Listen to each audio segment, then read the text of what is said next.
Estamos viendo PBO con Chema Salcedo. Señoras y señores, el doctor Enrique Gracia, usted lo conoce, ha venido al programa en varias oportunidades, abogado constitucionalista. Enrique, gracias por venir. Gracias, y Chema, un gusto. Augusto Thornberry, que también ha estado en el programa, que es ministro del Servicio Diplomático en situación de retiro. Vamos a comenzar por el estado del mundo. He leído cosas que tú has estado escribiendo, tus opiniones también. Y ahora hay varios temas de carácter mundial. Primero tiene que ver con lo siguiente. Zelensky me está dando pena. No lo digo como un acto demagógico, lo digo como una cosa de los nuevos tiempos. Se reúnen los rusos y los americanos, esto me hace acordar algunas épocas, y deciden qué va a pasar con el mundo, y Zelensky no le dan pelota. Es el siglo de los nuevos tiempos, después de Trump. Este es el nuevo mundo que estamos gestando. ¿Qué nos va a pasar, Enrique? Bueno, me parecía Yalta sin Churchill, ¿no? Yalta sin Churchill. Están sentados los dueños Yalta del sin mundo, Churchill. ¿no? Uncle Joe, como le decía Churchill a Stalin. ¿no? Uncle Joe, el tío Uncle Joe, como le decía con cierto cariño e ironía el viejo Churchill. Pero hoy día vemos pues que lo que ha pasado con la elección del presidente Trump es que ha cambiado la política americana completamente, ¿no? Han prescindido de sus aliados europeos. Leía ayer en la prensa francesa que se burlaban de Macron, decía que era Micron, no Macron, no, así había pasado a Macron a Micron, no, así es la influencia francesa. Y claro, el primer ministro de Inglaterra, Starmer, Sir Keir Starmer, había anunciado el día anterior que iba a mandar tropas peacekeepers, ¿no?, británicos a Ucrania en caso de que hubiera un cese de fuego. Y inmediatamente Lavrov, que es un primer ministro duro, un ministro de Relaciones Exteriores duro, el ruso. Muy experimentado. Y muy duro, años. durísimo Lavrov. Inmediatamente había dicho que es un inaceptable, ¿no? Entonces, claro, es un mundo bipolar de nuevo. Ya nos habíamos acostumbrado a este mundo multipolar, pero vemos que hemos vuelto de una manera bastante dura. ¿Era multipolar, ¿no? o era unipolar americano? Y más bien ahora estamos volviendo a una... Ese es el tema, ¿no? Porque mucha gente, cayó el muro de Berlín, bueno, ya se acabó este conflicto, etcétera, etcétera, etcétera. Pero ahora ha surgido China. ¿Qué mundo es este? Que nos comentaba Enrique. Augusto. Bueno, en esta descripción, que tiene mucho de cierto, está ausente uno de los grandes protagonistas, que es China. Ajá. Yo creo que si hubiera que medir este tema en términos de bipolaridad, habría que considerar a Estados Unidos y a China. Porque Rusia ha pasado a ser más bien una potencia regional, digamos. Su influencia está dándose en Europa. Estamos viendo si da o no da, está pulseando con la Unión Europea. Estados Unidos está inclinando la balanza a un lado o a otro, porque Rusia por sí sola no podría, ¿no? Como hemos visto en estos últimos 3 años, no podría. Entonces ahora depende del apoyo del presidente americano, y su influencia es solo a nivel regional.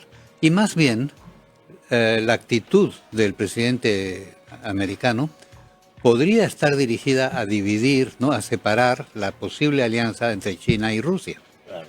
Porque hasta ahora estos dos han venido hablando de un mundo multipolar, de terminar con la potencia unipolar de Estados Unidos, supuestamente.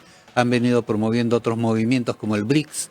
Entonces, meter una cuña entre China y Rusia puede ser que sea la mejor idea que encuentra el presidente Trump para... Si te copio bien, el principal rival, enemigo o algo de Trump es China. Sí. Y lo que tiene que hacer China es, de alguna manera, sacar a la Unión Soviética, sacar a Rusia de un posible pacto con China. Recordemos esto para el público. La discrepancia en el mundo comunista de aquella época se produce feroz. Moscú versus Pekín. Y Nixon llega... Rompe, claro. Así es. Nixon llega a China, tiene la famosa conferencia con Mao, y entonces saca a China de esta cuestión. Y hay una escena de la película Nixon de Oliver Stone en la que Brezhnev está esperando en el Salón Oval está conversando con Nixon y de repente un tipo va donde Nixon y le dice, Mr. President, ¿a dónde se va Nixon? A ver en televisión las declaraciones en la comisión de Watergate de uno de estos personajes. Y Brezhnev dice, maldita sea, este hombre llegué a admirar porque nos había sacado a nosotros de esta cuestión y ahora por una tontería Watergate va a caer. Bueno, eso es una anécdota. Es una gran película. Extraordinaria película. Sí. ¿Tú ves el tema así? ¿Tú ves que Bueno, para Trump, yo creo que es para un tema China? súper complejo, sin duda. China es un actor que no podemos ignorar. China ha estado además tratando de ocupar espacios. Primero lo hizo en África, en una presencia económica muy importante. Luego en América del Sur. Sí, Nosotros claro. estamos en medio de la discusión. África, toda la África subsahariana, Sí, sí, es China total, ¿eh? Totalmente. He estado en uno de esos países. Sin duda. Y lo han hecho lentamente, de una manera laboriosa como Infraestructura, son ellas, mucha infraestructura, y a través de mucha actividad minera.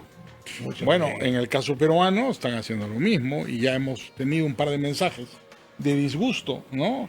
Recuerdo las declaraciones de quien fuera la jefa del Comando Sur antes de irse, porque entiendo que ella salió el año pasado, que inclusive vino a Perú y manifestó un disgusto con el puerto de Chancay, y luego unas declaraciones de quien es hoy día el enviado especial para América Latina, el señor de apellido Carón, Carón, que fue sí, que fue del presidente del BID, Que fue el ¿no es BID, me cierto? acuerdo. Donde antes de ser enviado especial, y había sido electo Trump, mandó un mensaje bien claro anunciando que podría haber aranceles, ¿no es cierto?, sobre el puerto de Chancay de 20%. Entonces, esto es evidentemente, China es un actor más, y es un actor que está en tensión, porque la relación sinoamericana es compleja. Los principales tenedores de la deuda externa americana son los chinos. Pero la pregunta es si eso los hace poderosos o los hace débiles. Hay todo tipo de literatura al respecto, ¿no? Hay quien dice que los hace muy poderosos y hay quien dice que los hace muy débiles. Pero bueno, es un jugador más. Trump y Putin se conocen. Claro. Y tenían una buena relación que fue comentada muchas veces por la prensa. Ahora, han dado un paso súper importante. Si Trump logra encontrar una forma de terminar con el conflicto ucraniano, es un punto en política exterior para él. Sin duda, el tema chino es otro. Pasa por Taiwán. No queda solo en África o en América Latina. Y además con Japón, porque si viste, ya también Trump ha tenido algunas declaraciones respecto de ciertas inversiones japonesas, particularmente en el tema del acero, ¿no? Entonces, claro, quiera salir de eso es complejo, porque no conocemos qué piensa el presidente Trump, y además la diplomacia americana es muy profesional en esto, pero yo creo que cambios estamos teniendo, ¿no? Y bien Sin duda, importantes. sin duda. Augusto, Enrique ha mencionado Taiwán. Me pregunto lo siguiente. ¿China es capaz de decir, ok, quédate con Ucrania, pero déjame a mí Taiwán? Bueno. No es tan simple como esto, ¿no? O sea, No, esto no. no es una pelea de Es decir, que recreo eso, del eso sería posible en teoría, pero, teoría. pero vemos que no está funcionando así, ¿no? Estados Unidos está tratando, no es algo que sea muy visible, pero está tratando de que el principal punto fuerte de Taiwán, que es la manufactura de los chips, de los más pequeñitos, ponga su planta en Estados Unidos, ¿no?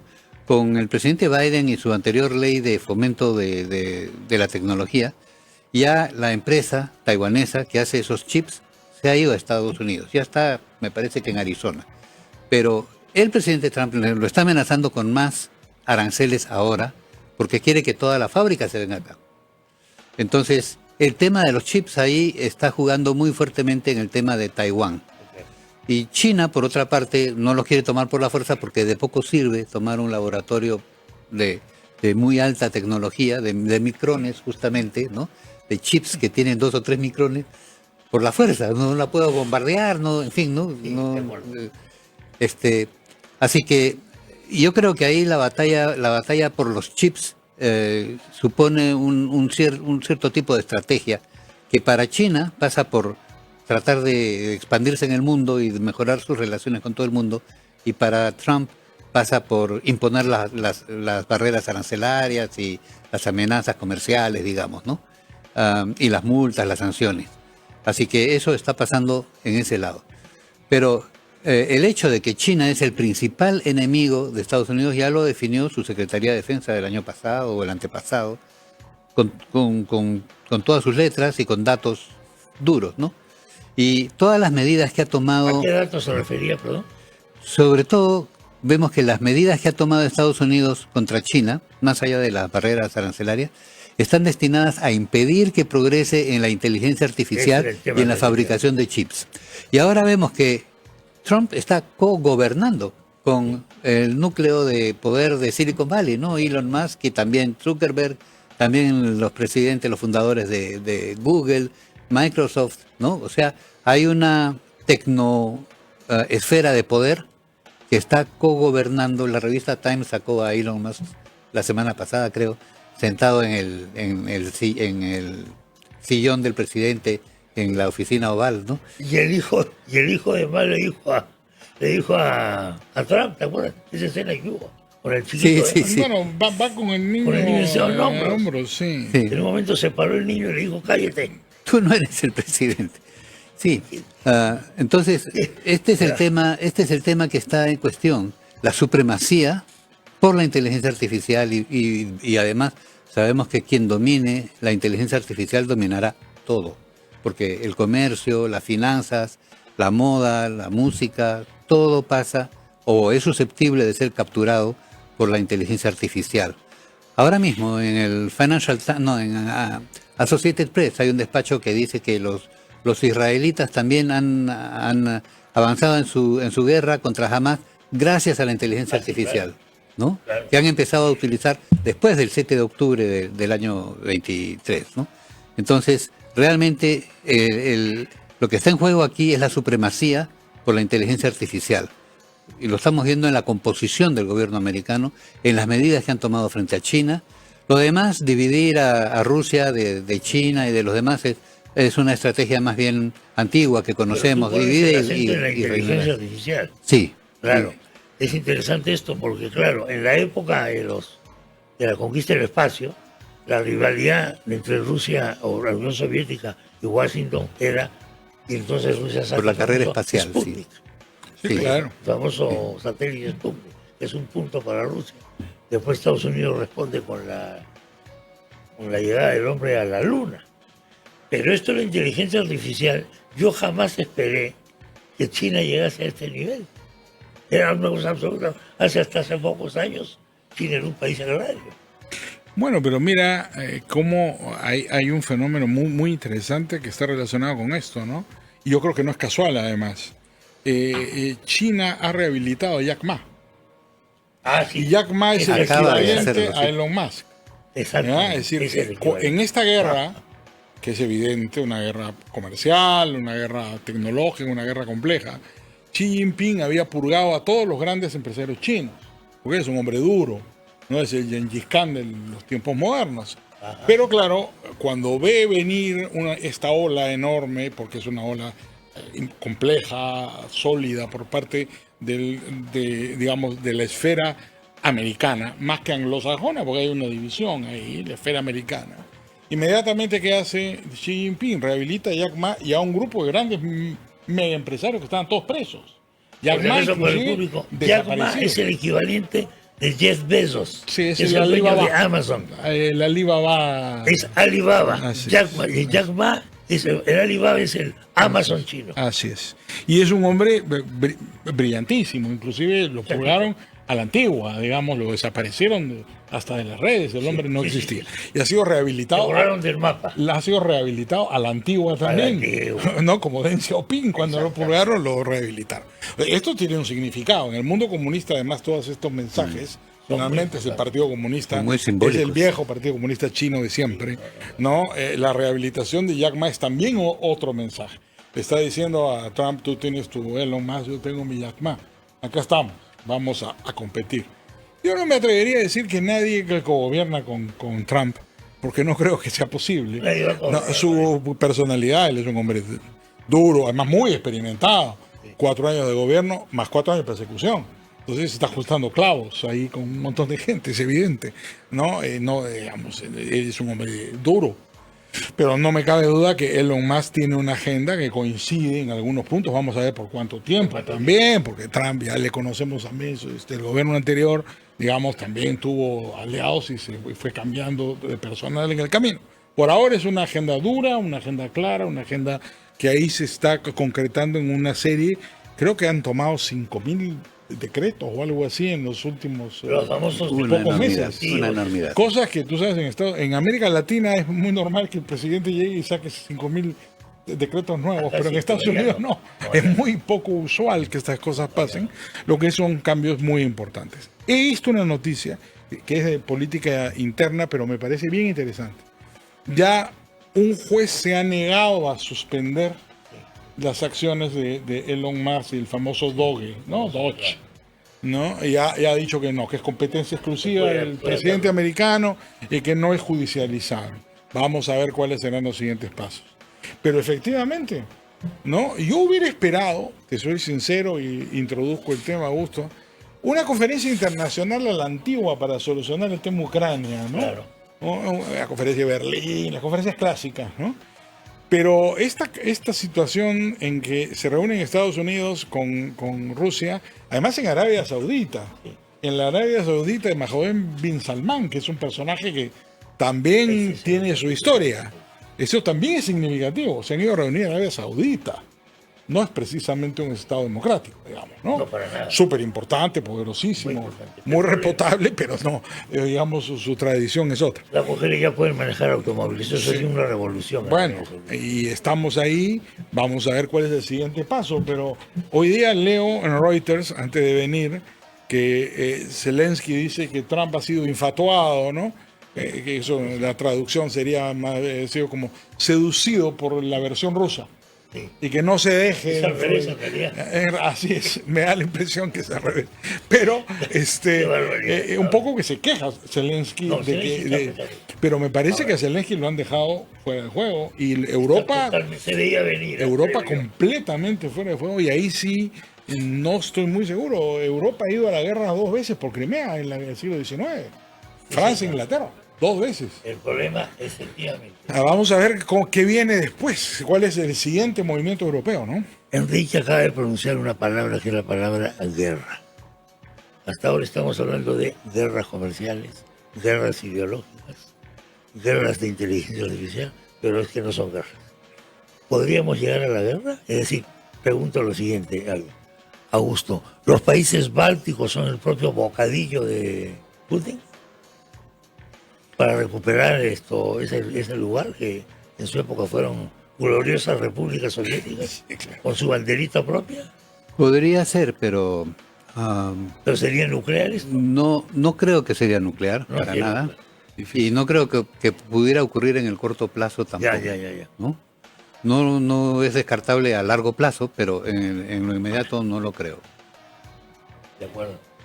¿Y qué va a pasar con Zelensky, por ejemplo? Lo que decía Enrique, Zelensky es una persona que ha sido considerado un héroe por todo Occidente.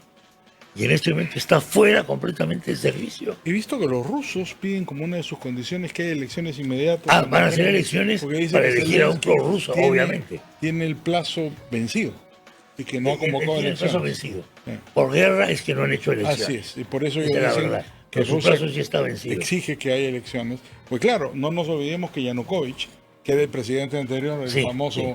inodoro de oro, recordarás cuando cae en la revolución de la primavera ucraniana, está en Moscú. Sí, por supuesto. Y la ex primera ministra está Yulia Timochenko, que era la nieta del famoso mariscal Timochenko, aquella de las Las trencitas trencitas. enrolladas, ¿no es cierto? Era una primera ministra muy activa, está en la cárcel. Entonces yo creo, por supuesto, hay un partido prorruso ahí, que seguramente será el próximo escenario, pero eso ya es política interna de los propios ucranianos, ¿no? Si no hay elecciones, Sí, tendrá que haber elecciones. efectivamente, el mandato de Zelensky terminó en diciembre, no hay elecciones porque no hay las condiciones materiales, físicas. Es un requisito que exige la Unión Soviética. Rusia. La Federación Rusa. No hemos cambiado de chip porque la identidad no parece diferente en realidad. Las naciones utilizan diferentes ideologías para firmarse. No sé. No, además, Putin dijo que era la peor desgracia que le había ocurrido, el desmantelamiento de la Unión Soviética. Así que él actúa como si todavía continuara, ¿no? Ese régimen. Así que bueno, no hay mucha diferencia desde ese punto de vista de la imagen histórica. Pero bueno, materialmente hay que tomar una decisión, se hacen o no se hacen las elecciones. Yo creo que verdaderamente no hay las condiciones materiales para hacer... Sí, Zelensky puso al contrario la condición inversa, ¿no? No se puede hacer elecciones mientras no pare la guerra, ¿no? También es razonable. Y pues, claro, así que allí, no sé, ahí sí tendría que Estados Unidos fungir de un verdadero mediador, no ponerse de un lado ni otro, pero lo veo difícil, ¿no?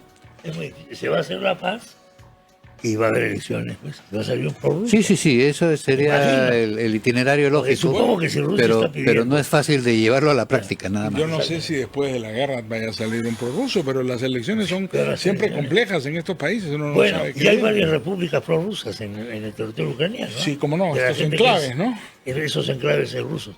Vamos a hacer una pequeña pausa al volver, si les parece, y nosotros desde aquí, desde este Valle de Lágrimas, o esta viña del Señor, ¿qué vamos a hacer ante este panorama? Es el caso Odebrecht, el giro que están tomando los fiscales del caso Lava Jato. Vamos a regresar con ellos en cualquier momento. Le vamos a informar porque están dando una conferencia de prensa. Eso es lo que pasa. Continuamos con nuestros invitados. Han pasado revista al nuevo mundo que se está gestando ahora, y la pregunta es, nosotros cómo nos vamos a mover en este Valle de Lágrimas, expresión que le llamó la atención aquí a mi colega jesuítico Enrique Gersi. En este Valle de Lágrimas. Los jóvenes dirían de qué hablan esto. Bueno, son oraciones clásicas que han quedado, me parece, en desuso, no sé. Bueno, nosotros qué vamos a hacer. Tú has mencionado, Enrique, este asesor presidencial, el señor Carón, Carón, mostró su preocupación por la presencia china en Shanghái.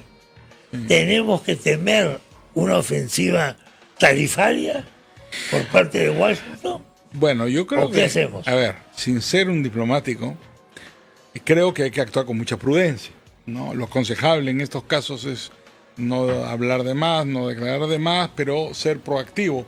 No esperar el problema, sino salir al paso al problema. La Cancillería es muy profesional en esto.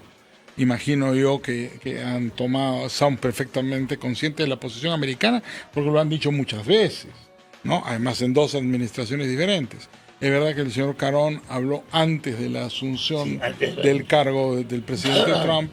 Imagino yo que en la lista del secretario de Estado, Marco Rubio, este tema no ocupará ni siquiera los 20 primeros lugares de su preocupación, pero va a llegar el momento, entonces no esperemos que llegue el momento, mejor es tener una posición y conversar con ellos sobre el punto, para que se elimine cualquier resquemor que pudiera existir o desconfianza, ¿no? Y es importante también desde mi punto de vista que la autoridad peruana sobre el puerto de Chancay quede muy clara. Y acá me parece que quienes administran el puerto de Chancay, esta gente de COSCO Shipping, no actúa correctamente porque está cuestionando mediante una acción de amparo la autoridad de Ocitran. Y eso es, creo yo, uno de los puntos centrales de las críticas que pueden venir contra el puerto, que es una especie de extraterritorialidad, ¿no? Es muy curioso ver al Partido Comunista Chino, que es el dueño de COSCO Shipping, alegando la propiedad privada del puerto para decir que no pueden ser... Así es, que no pueden ser supervisados, pero eso no es verdad. Ocitran puede supervisar cualquier puerto. Ese punto, esa acción de amparo, yo creo que es una movida que no ayuda. Ojalá que se resuelva pronto, esté en manos del Poder Judicial, el Poder Judicial resuelve esto y que tenga claramente... Se puede ver como un punto de la soberanía del Estado peruano. Yo pensaría que ese es el punto, pues la crítica americana es esa. Oye, ¿ese es un puerto americano, es un puerto peruano o es un puerto chino. Esta territorialidad. Exacta. Ese es el punto que los jueces peruanos, porque hay una acción de amparo puesta por el Cosco Shipping, Los chinos tienen que saben lo que decidir. son Ellos tienen que decidir. Yo espero que los jueces claramente definan por la soberanía del Perú y por la autoridad OCITRAN. Y yo creo que eso va a ser muy útil para que la Cancillería plantee muy bien su juego. Pero yo sugiero ser proactivos, no esperar, ¿no es cierto? Siempre cuando uno espera y viene el golpe es más difícil, es más fácil plantear una posición. Se habla del otro puerto que se quiere abrir, el tema Corillo, de tal manera que hubiera otro administrador que no sea de origen chino. Todas estas cosas se ponen encima de la mesa, pero creo que la autoridad sobre el puerto es fundamental. Tiene que quedar muy clara que OCITRAN supervise ese puerto. Augusto, los chinos tienen tradición de las concesiones, ¿te acuerdas, no? En la época Claro, en el tiempo del opio. Pues, ¿no? En la época del opio, etcétera. La concesión británica, la concesión, etcétera, etcétera. ¿Cómo ves tú el tema? Bueno, en primer lugar yo estoy de acuerdo, ¿no? Creo que hay que afirmar el principio de la soberanía sobre el puerto. Es totalmente inadmisible la extraterritorialidad de ese puerto. Creo que hay otro pequeño aspecto que se ha mencionado en las discusiones sobre este tema, que tienen que ver con las preocupaciones desde el punto de vista de seguridad, ¿no? De Estados Unidos, especialmente esta señora que fue jefa del Comando Sur, que en algún momento mencionó que este puerto podía servir a fines militares chinos. Yo francamente no lo creo, no lo veo plausible, simplemente porque tendrían que atravesar todo el Pacífico. Eso se hablaba hace y frente tiempo, a costas de California y también a otros puertos que son de países aliados a Estados Unidos. Así que no lo creo plausible. Sin embargo, sí tendríamos que preocuparnos de que jamás pueda haber ese temor, de que jamás pueda haber esa posibilidad. Ahí tendríamos que ser proactivos, como dice Enrique, ¿no? Ahí tendríamos que adelantarnos y decir, no, si hay alguna posibilidad de que esto pueda ser interpretado como una acción militar, no. En todo lo demás, en lo que es ¿eso depende transporte de y una comercio, declaración sí. de la Cancillería, por ejemplo? Bueno, eso ya está estipulado en el convenio y en nuestras leyes, así que yo pienso que no necesita más, pero sí necesita estar atentos a cualquier desarrollo que pudiera presentarse de ese tipo, ¿no? Por ejemplo, en la Cancillería peruana, ¿cómo se procesa una opinión? Quiero decir, lo que decía Enrique es que este caballero, Claver Carón, ha dado esta cuestión. Eso en la Cancillería, ¿cómo se metaboliza? ¿Se analiza lo que ha declarado? Etcétera? Bueno, por supuesto que se analiza. No. Perdóname un momentito, por favor. Preguntas de los medios, pero acá es importante. Nos varía un poco nuestra agenda, pero hace tiempo estamos viendo una suerte de guerrilla entre el Poder Judicial y el Ministerio Público. Punto número 1. Punto número 2. Lo que ha hecho el doctor Vela a nombre de los fiscales es decir que ellos están cumpliendo con los procesos, están cumpliendo con su parte y de alguna manera está poniendo todos los reflectores al Poder Judicial para que el Poder Judicial resuelva una serie de casos que son casos muy controvertidos, que tienen que ver con Odebrecht, que tienen que ver con el Club de la Construcción, que tienen que ver con el caso Cocteles y otros que son los que han tenido mayor notoriedad.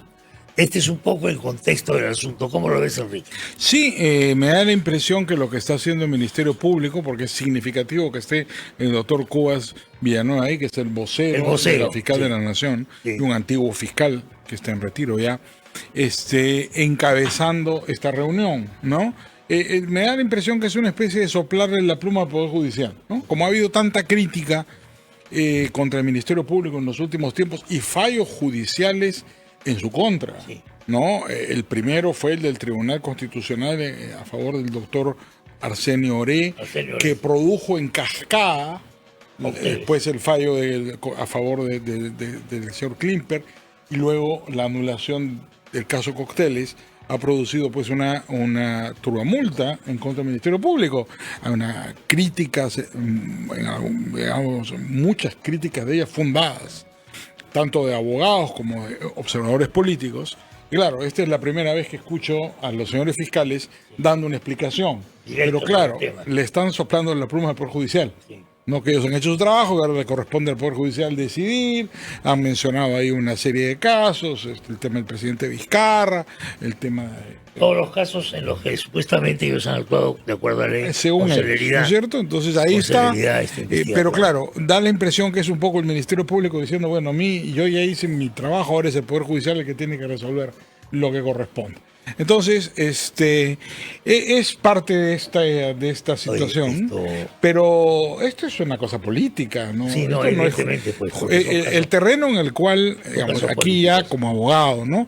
El terreno en el cual los fiscales, los jueces y los abogados dirimen un caso es el expediente. Sí, no puede ser en conferencia de No, prensa. no puede ser conferencia de prensa Ahora, ¿tú de 30 esperarías- segundos, ¿no? ¿Tú esperarías, por ejemplo, una conferencia de prensa seguida del Poder Judicial mañana? No, respuesta a esto- no me parece que sea el estilo, Ahí sí tenemos problemas. pero ya. podría ocurrir algo. De repente esto es considerado por el Poder Judicial que le están soplando. Una agresión. No, le están soplando la pluma, ¿no? Sí. Yo no fui, fue el Poder Judicial. Digamos, yo lo tomaría Ah. así, pero por la gracia de Dios no soy juez. No, y mira, Me deja la más. presidenta del Poder Judicial, la doctora Janet Tello, es una persona muy mesurada y muy correcta, una gran magistrada. No la veo entrando en esta discusión, pero Porque tiene el su Poder propio Judicial, frente claro, además con la Junta de Justicia se ahora. mueve de otra manera, ¿no? Y la Corte Suprema, además ahora hay un consejo que maneja el Consejo Ejecutivo del Poder Judicial, Sí. ¿no? Que preside la presidenta, sin duda, pero ellos van a tomar una decisión colegiada. No creo que entren en una polémica con el Ministerio Público, pero no descarto No podría ser. cualquier situación, podría ser. Augusto, ¿te hace efecto esto?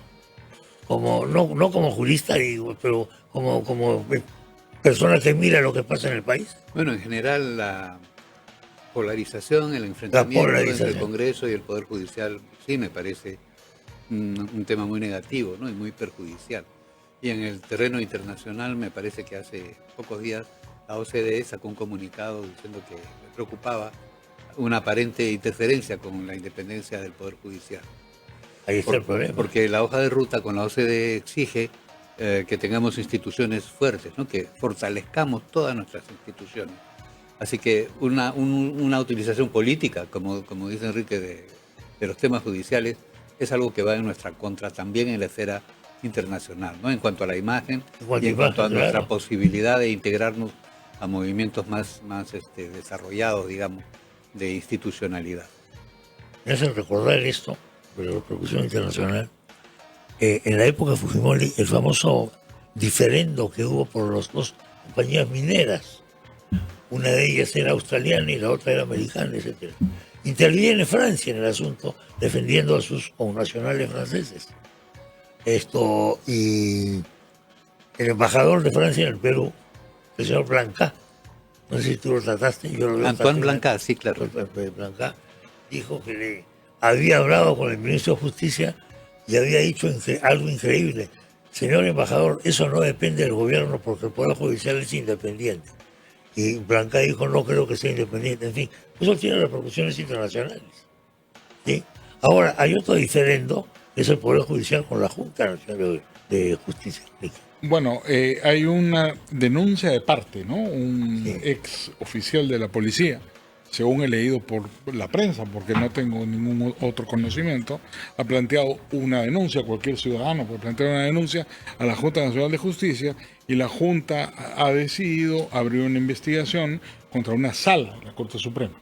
No En el que contra estaba toda la en la que ahora en su es momento. la presidenta, estaba ahí, ¿no? Vamos a ver qué resuelve la Junta, hay un procedimiento para eso.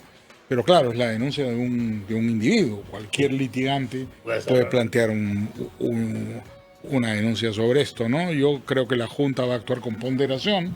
Ha habido muchas críticas contra la Junta anterior, precisamente Por supuesto. por este tipo de cosas, Por su ¿no? parcialidad, Y hay parcialidad. gente, la doctora Cabrera, la que conozco, el doctor Tábara, el doctor Gino Ríos Patio, todos han sido elegidos por una comisión encabezada por el defensor del pueblo y neutral, donde está intervenido no solamente la presidencia de la Corte Suprema, el Ministerio Público, sino hasta el Tribunal Constitucional. Sí, claro. De manera que supuestamente esta es una Junta de Justicia, y estoy seguro que es así, que ha sido elegido con todas las garantías de la ley. De manera que vamos a ver, que tiene que cumplirse con el debido proceso, y como te digo, cualquier ciudadano puede presentar una denuncia. Eso Bueno, será resuelto en su momento.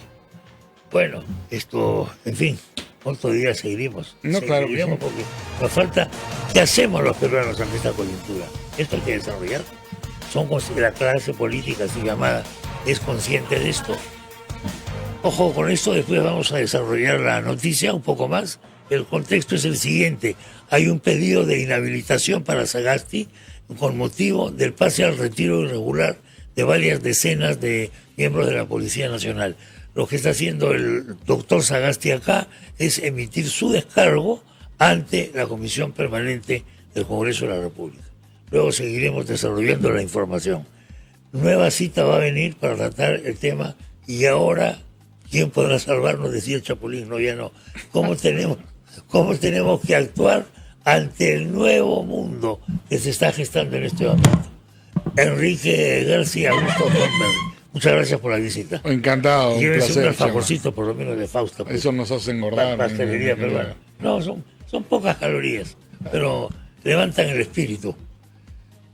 Levantemos los corazones. Gracias, Enrique y Muchas gracias. Augusto, gracias, Mi por querido supuesto. Chema.